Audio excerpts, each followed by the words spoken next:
Kajian Islam. Itulah yang dimaksud kata Allah, yakni apa? Mahabbatan minni, ya, cinta dariku. Maksudnya itu setiap orang yang melihat Nabi Musa itu pasti kasihan, bukan kasihan ya, apa ya? Tertarik gitu. Seneng, jatuh cinta kepada Nabi Musa. Termasuk istri Fir'aun yang nanti akhirnya melihat Musa diketemukan di belakang atau di tepi sungai Nil tersebut. Inna Fir'auna wa Haman wa junudahuma, sesungguhnya Fir'aun, Haman dan bala tentara keduanya kanu khotiin, adalah orang-orang yang berdosa. Apa dosa mereka? Dalam konteks ini apa dosa mereka? Kenapa Allah katakan khotiin, orang yang bersalah? Yaitu apa? Melakukan pembunuhan kepada setiap bayi yang laki yang lahir pada saat itu. Dan itu dibunuh, maaf ya, itu langsung disembelih di hadapan orang tuanya. Bukan dibawa pergi disembelih di mana, enggak. Ya, saat itu ada bayi langsung di hadapannya disembelih. Gimana seorang bapak, seorang ibu apalagi ya melihat di depan matanya anaknya disembelih. Itu sudah bukan hanya sekedar menumpahkan darah, tapi apa? Sebuah teror kepada kejiwaan. Seorang ibu bisa gila kalau melihat anaknya dibunuh di depan matanya. Dan itu terjadi pada saat itu. Ini merupakan bala'um mir rabbikum azim. Dalam surah Al-Baqarah merupakan bala, ujian yang azim, yang besar. Yang belum pernah terjadi pada zaman sebelum dan sesudah kita. Sampai sesudah itu ya, sampai hari ini. Belum pernah terjadi. Wallahu a'lam. Semoga antara waktu adzan dan iqamah ini kita pelajari salah satu dari ayat Quran, hadis Nabi. Semoga kita diberikan oleh Allah ilmu dan dianggap sebagai orang yang keadaannya sholat. Baik. Istri Fir'aun yang tidak lain yang bernama Asiyah, ya, Asiyah binti Muzahim, itu adalah orang yang nanti akan menerima dakwah Nabi Musa alaihissalatu wassalam. Asiyah di sini pakai sin ya, bukan sod. Kalau Asiyah pakai sod itu berarti pelaku maksiat. Tapi biasa sin, Asiyah. Jadi jangan rancu nanti. Bukan Asiyah pakai ain sod Asiyah, tapi alif sin Asiyah biasa. Nah, itulah wanita yang ucapannya ini sempat didengar oleh Fir'aun. Sehingga dia tidak jadi membunuh Nabi Musa. Yang pada saat itu sempat dilihat oleh Fir'aun. Ini siapa ini? Anak laki-laki. Tetap saja sekalipun Nabi Musa alaihissalatu wassalam seorang bayi yang begitu memiliki daya tarik yang luar biasa. Sehingga menjadikan orang cinta. Orang yang melihatnya menjadi cinta. Tapi tetap saja musuh Allah sudah dinas ya. Musuh Allah dan musuh Rasulnya. Tetap saja melihat Musa sekalipun dia bayi yang lucu ya. Tetap aja dia gak suka, benci. Kenapa? Sudah dicabut oleh Allah rasa kasih sayangnya dari hati musuh-musuh Allah dan musuh para Rasulnya. Maka berkata Asiyah binti Muzaim, wa qalat imra'atu fir'auna qurratu 'ainin li wa lak la taqtulu wa sa'an yanfa'ana aw nattakhidahu waladan wa hum la yash'urun. Dan berkatalah istri Fir'aun, ia adalah penyejuk mata hati bagiku dan bagimu. Dan janganlah kau membunuhnya. Mudah-mudahan ia bermanfaat kepada kita. Atau kita ambil dia menjadi anak. Sedang mereka tidak menyadari bahwa ini adalah skenario Allah. Tidak tahu bahwa Musa kelak nanti yang akan menghancurkan kesombongan Fir'aun dan kerajaannya. Ini kayak cerita di sinetron ya. Sangat dramatis gitu ya. Ternyata musuhnya dipelihara sendiri. Ya. Ini menunjukkan juga apa? Laki-laki itu sehebat apapun kalah sama perempuan, apalagi dia merengek-rengek, jangan bang, kasihan bang, ya kan. Antum begitu kan, segagah apapun ya kan. Tapi kalau sama istrinya masih kalah nggak? Halo? Kok diem? Ngaku aja. Fir'aun aja segala itu sama Asia. Kena rayuannya si Asia. Terlepas atau memang ini sudah skenario Allah atau bukan ya. Atau terlepas apakah memang Asia ini nanti akan menjadi orang yang akan beriman kepada Musa. Tapi yang jelas Musa tidak jadi membunuhnya. Walaupun Asia mengatakan apa? Dia akan menjadi orang yang akan bermanfaat. Yanfa'ana, bermanfaat bagi kami. Bisa jadi maksud kami itu ya Asia saja. Karena kenyataannya manfaatnya bisa diambil hanya untuk Asia. Tapi tidak bermanfaat untuk siapa? Fir'aun. Menjadi penyejuk mata, penentram jiwa, qurrata a'yun. Itu hanya untuk Asia saja. Tapi tetap saja Fir'aun melihatnya dengan kebencian. Kenapa? Kalau sudah Allah takdirkan orang itu kufur, ya susah untuk mendapatkan celah-celah hidayah yang Allah berikan kepada orang-orang yang memang mudah menerimanya. Kemudian ibunda Nabi Musa yang telah kehilangan Musa berhari-hari atau beberapa hari, sedih, menjadi kosonglah hatinya. Fa'asbaha fu'adu ummi Musa farigha in kadat latubdi bi laula arrabatna ala qalbiha litakuna minal mu'minin. Katanya, dan menjadi kosonglah hati ibu Musa. Sesungguhnya hampir saja menyatakan rahasia tentang Musa karena nggak sabar, nggak tahan hatinya, sehingga sampai hampir saja dia cerita kepada orang lain tentang yakni rahasia ibunda Musa menghanyutkan Musa itu dan sampai di tepi pinggir atau belakang yakni kerajaan. Laula arrabatna ala qalbiha, sekiranya Allah, yakni tidak kami teguhkan, kata Allah hatinya. Di situ dengan kata robatna, ibarat dia ribatnya. Robato, diteguhkan, dikuatkan, diikat. Yakni hatinya itu dikuatkan oleh Allah. Litakuna minal mu'minin, supaya ia termasuk orang-orang yang percaya. Percaya kepada apa? Yakni janji Allah tabaraka wa ta'ala. Wa qalat li ukhtihi kussihi. Lantas ibunda Nabi Musa memerintahkan saudara perempuannya. Untuk apa? Untuk mencari informasi atau tetap memantau Musa dari jauh. Fabasurat bih an junubi wa hum la yash'urun. Dan berkata ibu Musa kepada saudara Musa perempuan, ikutilah dia. Maka kelihatanlah oleh Musa dari jauh. Maka kelihatanlah olehnya Musa dari jauh. Jadi dipantau dari jauh. Sedang mereka tidak mengetahuinya. Maksudnya keluarga dari Fir'aun gak tahu bahwa itu sudah dipantau dari jauh. Di samping Allah menjaga, ternyata ibunda ibunda Musa pun tidak tegel ya. Tidak apa istilahnya? Tidak tega melepaskan sama sekali. Masih ada orang yang disuruh untuk memantau dari jarak jauh. Nah, cuman karena berhari-hari Musa ini hidup jauh dari ibunya. Tentulah dia lapar dan dahaga. Tapi tidak seorang pun di kalangan kerajaan yang bisa menyusui Nabi Musa. Setiap kali didekatkan, ya, selalu ditolak. Siapapun dia.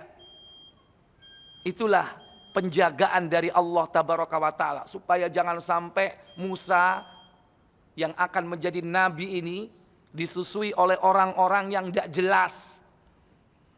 Tentulah kalau orang ini gemar melakukan perbuatan maksiat, juga memakan barang-barang dan minum yang haram, berpengaruh besar enggak?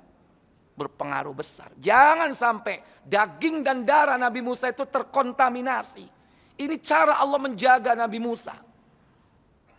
Makanya Allah katakan, wa harramna 'alaihi al-maradi'a min qablu faqalat hal adullukum 'ala ahli baiti yakfulunahu lakum wa hum lahu nasihun. Dan kami cegah Musa dari menyusui kepada perempuan-perempuan yang mau menyusuinya sebelum itu. Maka berkatalah saudara Musa yang tadi diperintah untuk menguntit, ya, yang memantau keadaan Musa dari jauh. Dia pura-pura nggak kenal dengan Nabi Musa, nggak kenal dengan bayi tersebut. Mengatakan, hal adullukum ala ahli baitin yakfulunahu. Maukah kau kutunjukkan tentang orang yang akan mampu memberikan kasih sayang, yaitu mampu menyusui bayi ini, yakni ahlul bait yang akan memeliharanya, memberikan kasih sayang, memberikan susu, itu yang paling utama. Karena apa? Nabi Musa nangis terus karena lapar. Sehingga orang kalau mendengar anak menangis itu kan panik biasanya. Akhirnya saran dari saudara perempuannya ini diterima.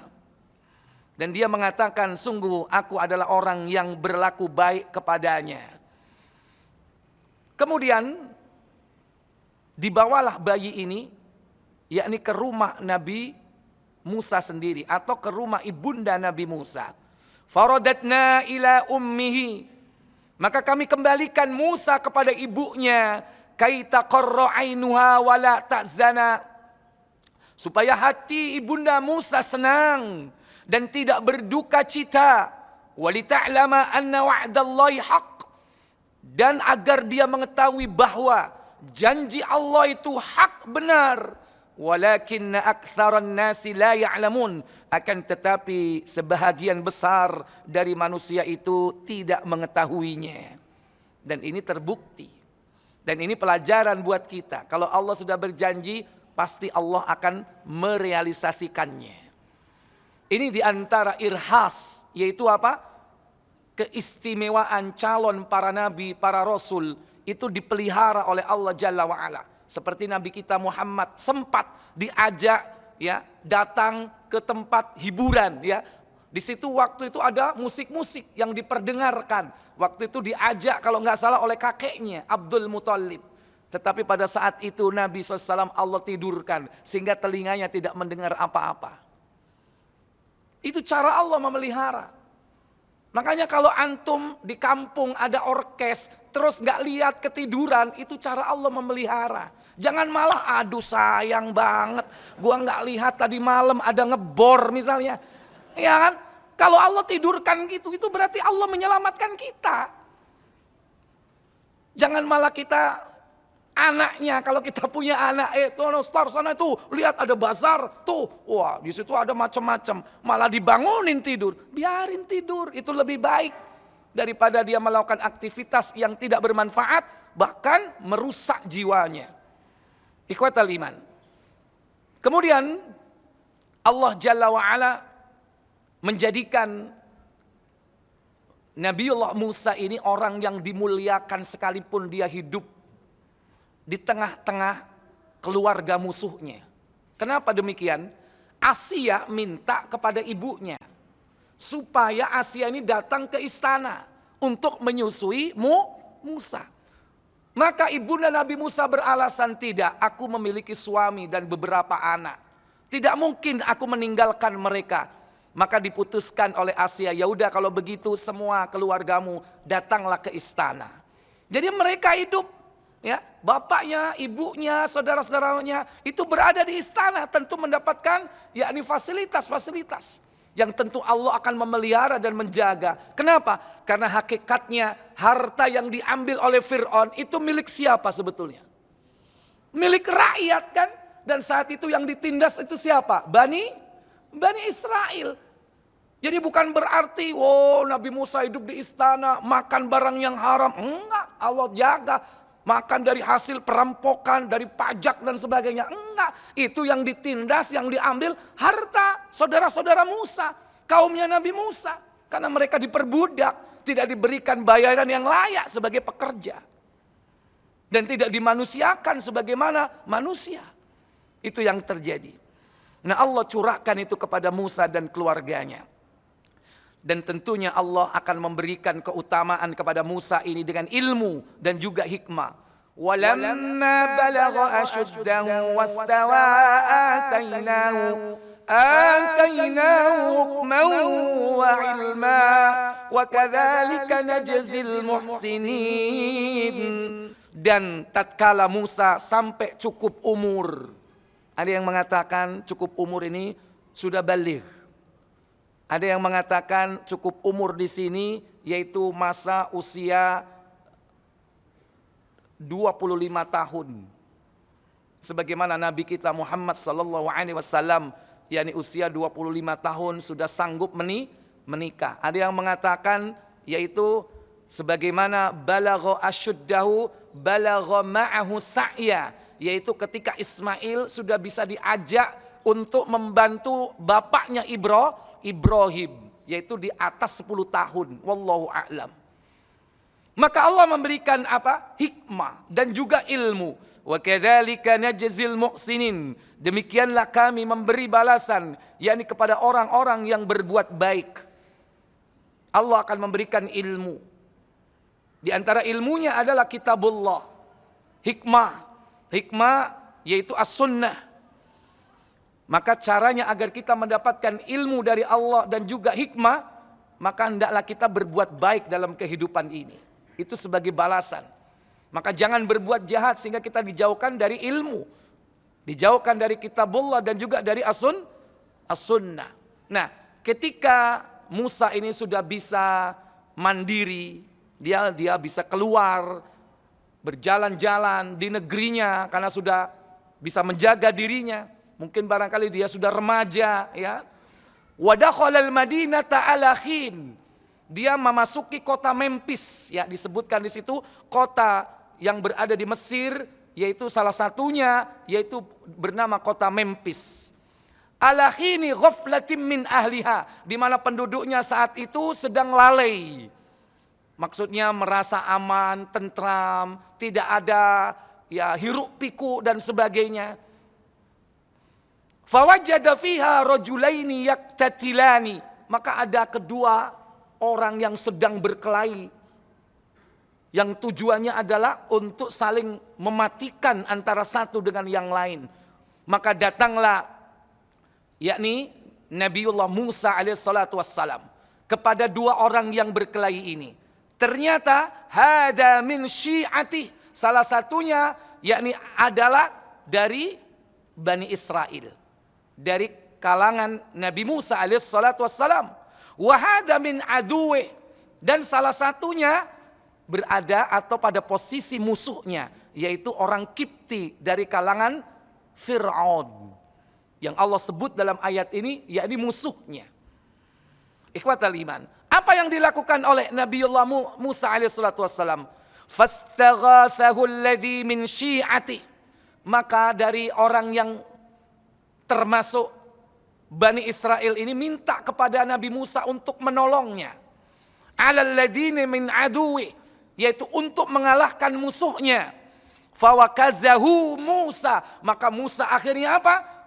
Memukulnya, meninjunya. Ya. Berarti memukul meninju ini dengan apa, Pak? Dengan tangan, bukan dengan kaki, bukan dengan kepala. Kalau kepala kop ya. Tapi dengan tangannya. Faqabadha alaihi, maka orang ini langsung mati. Ini menunjukkan bagaimana Musa itu memiliki kekuatan.